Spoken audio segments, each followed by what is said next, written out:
పాకిస్తాన్లో భారత్ని నాశనం చేసే కుట్రలు పన్నుతూ పాకిస్తాన్లో రాజకీయ నాయకులుగాను, రాజకీయ పార్టీ వ్యవస్థాపకులుగాను, ఎన్జిఓలుగాను, వ్యాపారస్తులుగాను, పారిశ్రామికవేత్తలుగాను చలామణి అవుతూ ప్రపంచం దృష్టిలో ఆ స్థాయిలో ఉంటూ వాస్తవంగా చేసేది భారత్లో ఉగ్రవాదాన్ని పెంచి పోషించడం, ముజాహిదీన్లని తయారు చేయటం, లేదంటే కనుక వాళ్ళ దృష్టిలో ముజాహిదీన్, మన దృష్టిలో తీవ్రవాదుల్ని తయారు చేస్తున్నటువంటి ఘాతుకాలకు పాల్పడే వాళ్ళు ఇదివరకు దర్జాగా అక్కడి నుంచి కథ నడిపేవాళ్ళు.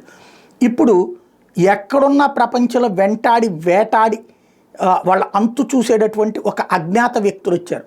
ఈ అజ్ఞాత వ్యక్తులు భారత్ సృష్టించిందా, లేకపోతే వాళ్ళకి వాళ్ళే సృష్టించబడ్డారా ఏదన్నది పక్కన పెడితే, ఎవరి వాదన వాళ్ళది పక్కన పెడితే, తాజాగా పాకిస్తాన్లో మరొక అజ్ఞాత వ్యక్తి మరొక ప్రముఖుడిని లేపేశారు.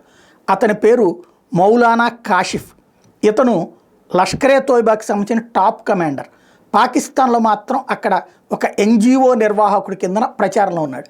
అనేక మంది యువతరంతో ఇంటరాక్ట్ అవుతుంటాడు. ఆ యువతరంతో ఇంటరాక్ట్ అయినటువంటి సందర్భంలో వాళ్ళ అవసరాలు తీరుస్తాడు. ఆ తర్వాత వాళ్ళ పరిస్థితుల్ని ఆధారంగా వాళ్ళని తీవ్రవాదులుగా మారుస్తున్నాడు.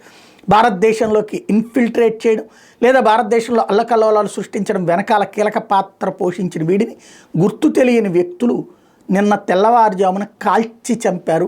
నిన్న రాత్రికి కానీ ఈ విషయం బయటికి రాలేదు. అది కూడా పాకిస్తాన్ ప్రభుత్వం బయటికి రానియలేదు. కానీ ఆ తర్వాత అక్కడ ఉన్నటువంటి మీడియా, సోషల్ మీడియా ద్వారా బయటకు వచ్చింది.